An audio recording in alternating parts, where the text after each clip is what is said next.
Bonjour à tous. Bon, aujourd'hui, on va voir ce que c'est. Donc, on change de chapitre dans les fonctions. On va voir ce que c'est que la parité d'une fonction. Alors, la parité, on pense au nombre pair, on pense au nombre impair, mais c'est pas du tout ça. Avec les fonctions, les nombres pairs et impairs n'interviennent pas du tout. Alors, qu'est-ce que la parité? En fait, la parité, ça va dire est-ce qu'une fonction est paire ou est-ce qu'elle est impaire. Alors, petite précision. Lorsqu'on avait des paraboles, je vous disais qu'une parabole, ça pouvait être soit vers le bas, soit vers le haut, qu'il n'y avait que deux choix possibles. Alors pour les fonctions, c'est pas du tout ça, d'accord? Elle n'est pas soit paire, soit impaire, d'accord? Vous allez comprendre. Donc, on va commencer par ce qu'est une fonction paire. Une fonction paire, d'accord? Ça va être une fonction qui va avoir le même graphe à droite qu'à gauche, d'accord? C'est comme si on avait mis un miroir et en fait tout ceci va être l'égal là-bas, d'accord? Et donc l'exemple le plus clair de ceci, c'est juste une parabole, d'accord? Une parabole, c'est une fonction paire, d'accord? C'est une fonction qui tout le graphe à droite va être égal au graphe à gauche, ok? Alors à l'inverse, une fonction impaire, ça va être quoi? Ça va être tout le graphe à droite va être le même à gauche, mais à l'envers, d'accord? Donc c'est comme si on avait fait une rotation de 180 degrés. Et donc ici, c'est juste comme ceci, voilà, et la rotation ici, elle se fait à 180 degrés, d'accord? Et donc, techniquement, c'est quoi la définition claire d'une fonction paire et d'une fonction impaire? Donc il existe des calculs. Alors, une fonction paire, d'accord? Ça veut dire que en x ici, je vais avoir une fonction au-dessus, je vais avoir ce point-ci, d'accord? Et donc, ce point-ci, c'est le même que celui-ci. D'accord? Et celui-ci, ce point-ci, c'est l'image de quoi? C'est l'image de moins x. D'accord? Alors, qu'est-ce qu'on peut dire? On peut dire que, alors, la fonction de moins x est égale à la fonction de x. Et voilà. Et donc, ça, c'est la règle principale pour les fonctions paires. Il suffit juste que la fonction de x soit égale à la fonction de moins x, et alors à ce moment-là, vous allez avoir tout du même côté. Donc, exemple de fonction paire, c'est par exemple, on va prendre le cosinus. Donc ça, c'est en trigonométrie. Comment savoir si le cosinus est une fonction paire ou impaire? Eh bien, on va tout simplement vérifier si le cosinus de x est égal au cosinus de moins x. D'accord?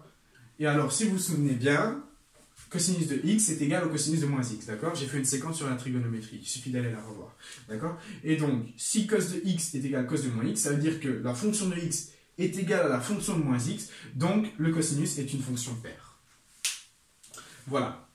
Une autre fonction paire, assez simple, c'est la fonction x carré. Si vous prenez x au carré et que vous vérifiez si c'est égal à moins x au carré, et ben moins x au carré, le moins simplifie, et donc, s'annule, et donc on a x carré est égal à x carré.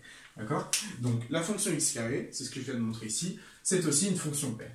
En fait, toutes les puissances paires de x sont des fonctions paires. Si vous prenez x exposant 4, d'accord? Ben, x exposant 4, est-ce que c'est égal à moins x exposant 4? Ben, en fait, les moins vont tout le temps s'annuler, et donc toutes les puissances paires sont une fonction impaire. Donc par exemple, x exposant 6, pour voir si c'est une fonction impaire, il suffit juste de prendre moins x exposant 6. On va voir que tous les moins, ben, ils simplifient, parce que c'est une puissance paire, et donc on a x exposant 6 qui est égal à x exposant 6. Voilà. Donc toutes les fonctions du type x exposant 2n, d'accord, parce que c'est tout le temps des nombres pairs au-dessus, d'accord, sont des fonctions paires. Voilà.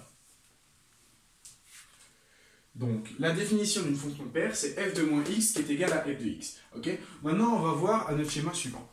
Donc, on va prendre un x ici, pour la fonction impaire, et on va chercher son image. Son image est ici, voilà. Donc là, c'est f de x. En fait, f de x, si on prend moins x, sachant que ce graphe-ci est le même que celui-ci à l'envers, si je prends moins x ici,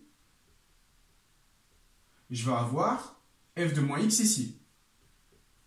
Et en fait, si c'est le même graphe dans l'autre sens, si par exemple ici j'ai une hauteur de 2, là je vais avoir une hauteur de moins 2.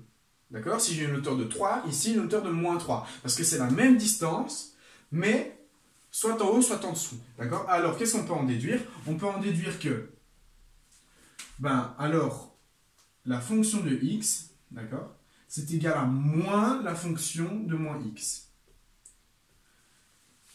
C'est clair, si vous prenez par exemple cette fonction-ci, d'accord, c'est la fonction x cube, x au cube, c'est moins x au cube. Donc si vous prenez x au cube, c'est égal à moins, et donc ouvrez la parenthèse, moins x au cube. Non, voilà. Si vous faites moins x au cube, vous allez avoir moins x cube, et moins x cube, ça nous fait bien x cube. D'accord? Et donc ça, ceci, c'est la définition, d'accord? C'est la condition à respecter pour qu'une fonction soit impaire. Il faut que f de x, ce soit moins f de moins x, d'accord? Que ce soit de l'autre côté. Et de même, toutes les puissances impaires de x sont des fonctions impaires. Si vous prenez x exposant 5, d'accord, et que vous devez vérifier si c'est bien moins x exposant 5, ben ici le moins va rester. Si vous remettez un moins devant, ils vont s'annuler et vous allez avoir x exposant 5 qui est égal à x exposant 5. D'accord? Donc en d'autres termes, toutes les puissances impaires de x sont des fonctions impaires. Ok, mais maintenant alors, on serait tenté de vérifier, est-ce qu'il y a d'autres fonctions qui sont impaires que les fonctions de puissance de x et de ça? Ben, on va prendre une fonction trigonométrique, d'accord? Le sinus de x. Donc on doit vérifier que le sinus de x, c'est égal à moins le sinus, et donc de moins x. Donc j'ai bien la fonction de x, et là j'ai moins la fonction de moins x, d'accord? Et donc le sinus de moins x, on sait que c'est moins le sinus de x, d'accord? Donc j'ai fait un chapitre sur la trigonométrie, il suffit d'aller le revoir. Et donc on va avoir le sin de x qui est égal à moins, et donc moins le sin de x. Les moins se simplifient, et on a bien sin de x qui est égal à sin de x. Le sinus est une fonction impaire. Voilà.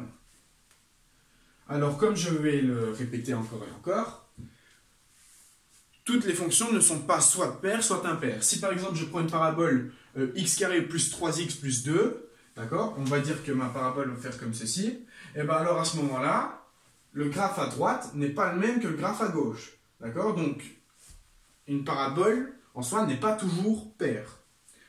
Donc on peut enlever ceci. Voilà. Et à l'inverse, si je prends un autre polynôme du troisième degré, donc plus 3x carré plus quelque chose, ben, généralement le graphe il fait quelque chose comme ça. D'accord? Et ben donc on voit quoi? On voit que le graphe à droite n'est pas le même que le graphe à gauche en bas. D'accord? Ce n'est plus le cas. Et donc, je répète, la condition pour une fonction paire, d'accord, c'est f de moins x qui est égal à f de x, et la condition pour une fonction impaire, c'est f de x qui est égal à moins f de x. Ok? Voilà, voilà. Donc, ça, c'est juste pour les fonctions paires et impaires. Okay? On appelle ça la parité d'une fonction. Donc, lorsqu'on va étudier une fonction, on va étudier son tableau de signes, son tableau de variation, son domaine, son image.